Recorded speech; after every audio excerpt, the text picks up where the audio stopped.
आजचं जे आश्वासन मोठं होतं ते लाडक्या बहिणींचा हप्ता वाढवणं, 1500चे 2100 रुपये करणं.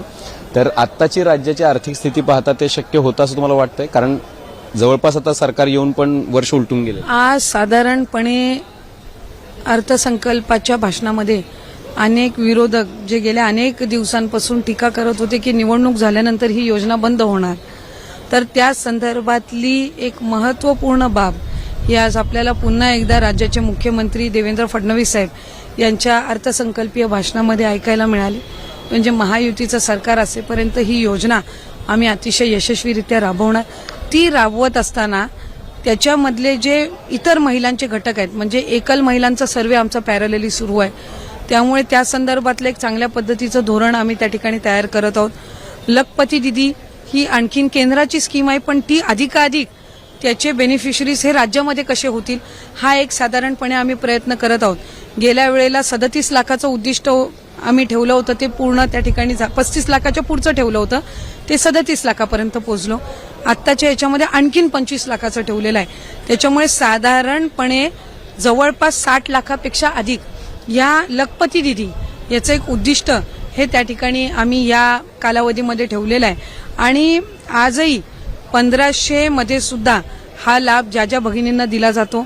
काही ज्या हाऊसवाईफ असतील त्याच्यातून त्यांच्या घरखर्चाला त्या ठिकाणी हातभार लागतो. काहींनी छोटे छोटे चांगले उद्योग सुद्धा, व्यवसाय सुद्धा सुरू केलेले आहेत. आणि या संबंध याच्यामध्ये आज 1500चा लाभ हा त्यांच्यासाठी कायम राहणार. ही सुद्धा एक महत्वपूर्ण लाभ कधी वाढणार हा प्रश्न. लाभ हा योग्य वेळी नक्कीच वाढेल, त्याच्यामुळे त्या बाबतीत ही शंका नाही.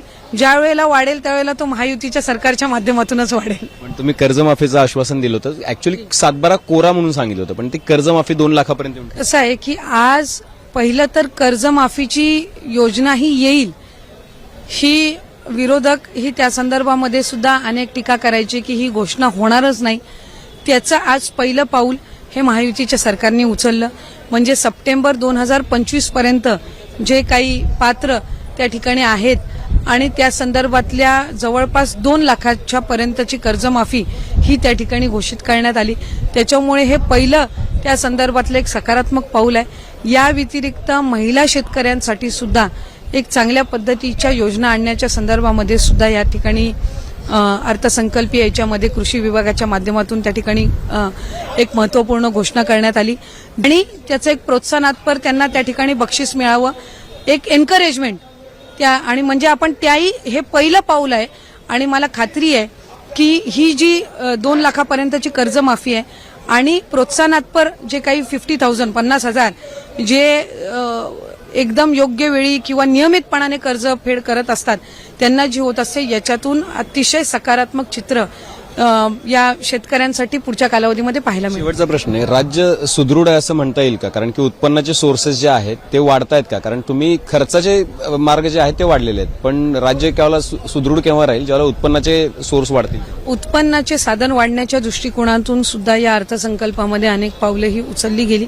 पुढच्या कालावधीमध्ये ती अधिकची ही निश्चितपणाने त्या ठिकाणी उचलली जातील. पण उत्पन्नाचे साधनं किंवा त्याची माध्यमं वाढवत असताना हा एक कलेक्टिव्ह एफर्ट राहणार आहे.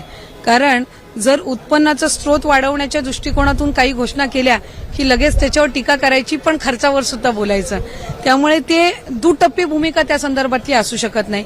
शेवटी हे राज्य आपलं आहे आणि राज्य चालवण्याच्या दृष्टिकोनातून आपल्या महसुली जे उत्पन्न आहे ते वाढवण्याच्या दृष्टिकोनातून काही वेळेला जर काही निर्णय घ्यावे लागले तर ते राज्याच्याच हिताचे आहेत, हा दृष्टिकोन सुद्धा आपण ठेवणं हे गरजेचं आहे. जॅकेटचं रहस्य काय? म्हणजे दादांना गुलाबी जॅकेटमध्ये बघायचो, थोडासा कलर वेगळा आहे, पण नाही, हे तर दादा जे कलर घालायचे त्याच साधारणपणे आहे. आमचे जे सहकारी मंत्री आहेत सावकारे साहेब, त्यांनी आज विशेष आमच्या सगळ्यांसाठी तिथं जॅकेट आणलेले होते, पण त्याच्यातला मी हाच कलर निवडला कारण तो शेवटी आमच्या दादांची पण आठवण आहे आणि ती एक मनामध्ये कायमस्वरूपी राहणार आहे. आणि आजचं हे बजेट, आजचं काही पुढचे अनेक अर्थसंकल्प हे त्यांना समर्पित, कारण त्यांचा दृष्टिकोन महाराष्ट्राच्या बद्दल त्या पद्धतीनं होता. त्यामुळे आम्हाला तर आज राज्याचे मुख्यमंत्री महोदयांनी घोषणा केली की दादांच्या स्मरणार्थ एक स्मारक त्या ठिकाणी उभारलं जाईल.